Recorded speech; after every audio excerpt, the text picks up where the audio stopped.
We think that we'll be more at the table with this planning, but when you bring in feds, everything gets a little more complicated. So it would have been much nicer to do this here at home, but that's not our option. Yeah.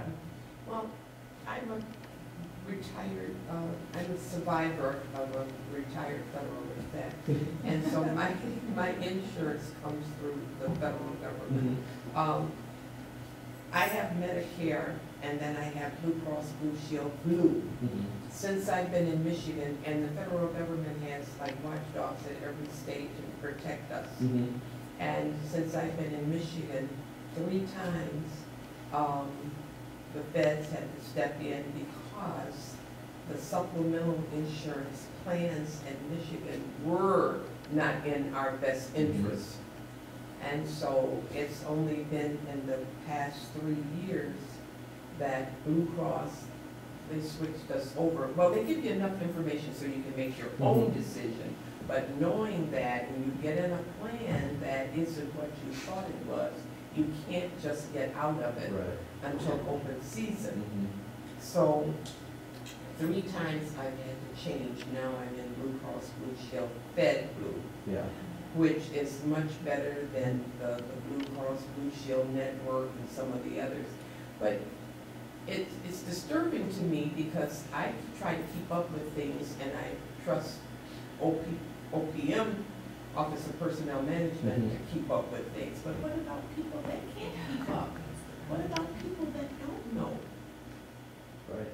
And you know that's what we're trying to do. You know, as a consumer organization, you know, we try to keep people informed, but it's very difficult. You're not going to see this information on the news. It's very much up to individuals how much they want to know about it.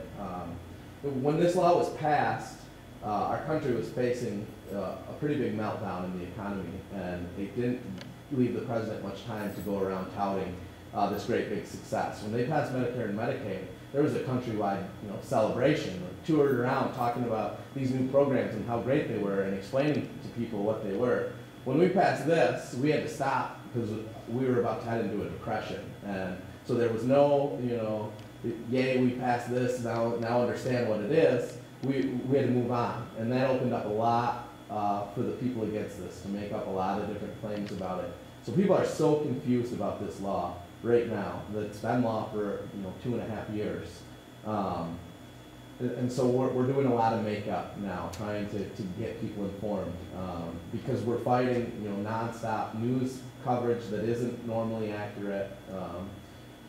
We've been interviewed for stories, and then when they air, they say things that just are completely not true. And this, it's just a lack of understanding and a lack of people really going out on their own to find information. We do the best we can with our partners. Like I said, we have 160 nonprofit partners across the state already. We rely on them to help pass on information. And then we send out our email blasts 2 times a month, letting people know these are the things that have changed. These are ways you can get involved, things like that. And that takes me to my last slide that does tell you, please get involved with our organization. If you guys are part of other nonprofit groups or any sort of club or anything, and you guys are interested in healthcare reform, making it more affordable, making it more accessible for everyone, please sign up for the coalition. I have coalition forms there. It's not a charge to anyone. We actually do the opposite. We help out put on events like this. This is an example with Planned Parenthood of West and Northern Michigan, one of our partners, where we did give them money to organize some events like this so that they don't have to cover food or rental, things like that. We know that nonprofits are stretched very thin right now, but no one has more direct access to the people that need this information and need to be represented than them. So that's what we do. We try to get them on board. And then we offer training so people can do presentations like this, or we offer to come in and do the presentations for them like this. I know Planned Parenthood has done a little of both. We did a couple events in Northern Michigan with Raising Women's Voices. And then Jim Norton, who works with them, did a couple on his own up in the UP. So we're very open to doing whatever works with nonprofits to make sure that we can reach their constituents, the people that they need they want to know this information and then to get people mobilized. So when there are things like the medical loss ratio and we need hundreds and hundreds of comments as quickly as possible, we have them in our database so we can shoot things out to them. Or at least we have the leader of their organization who can then pass that on to their folks. So definitely get involved with us. I have business cards if people want to get a hold of me at a later time.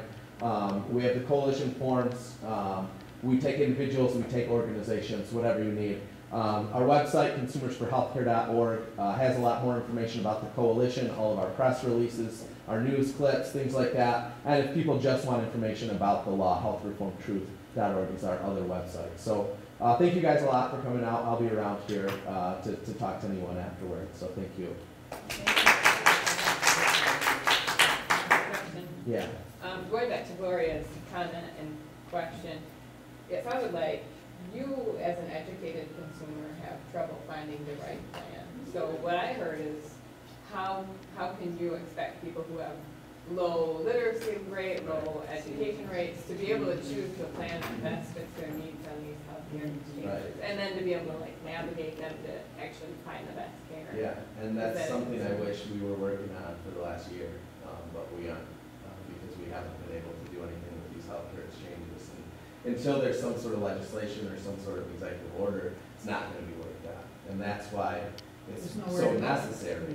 Right. Why did they wait? Why did they have it be November 16th, the deadline? Like, that just seems like it would create nothing, because they know the election date. So it seems like at the federal level they set it up for failure.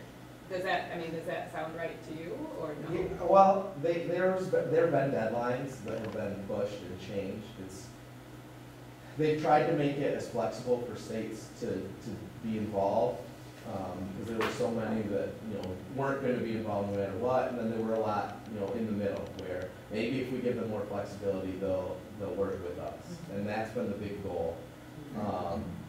HHS, I don't think, is prepared to do everything that they'll need to do with as many states not moving forward. So I think that their hopes were, if we keep moving this deadline, more people will get involved, and that just hasn't happened here in Michigan. We were very close a year ago to being able to just be done with healthcare legislation and be able to move on and work on these healthcare exchanges, but a few people decided to stand in the way of that, and so we're not. And until we get there, we can't really plan on anything, because we don't know what it's going to look like. We don't really know what a state-federal partnership model will look like completely, because I don't think they know in all the instances. So it's really going to come back to whatever this navigator system looks like, and no one really knows what it's going to look like until we have some more answers. There's not much we can do, but I agree that deadline doesn't really work for anyone.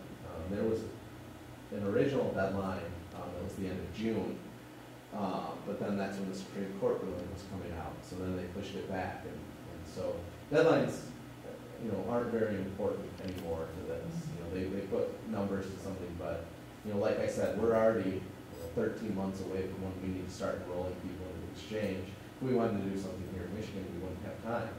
It wouldn't be ready in time. And so, do we try to do that and move forward and risk not being ready in time, or do we move forward with a partnership model? It's in the hands of a very few people that are elected to represent us that have valid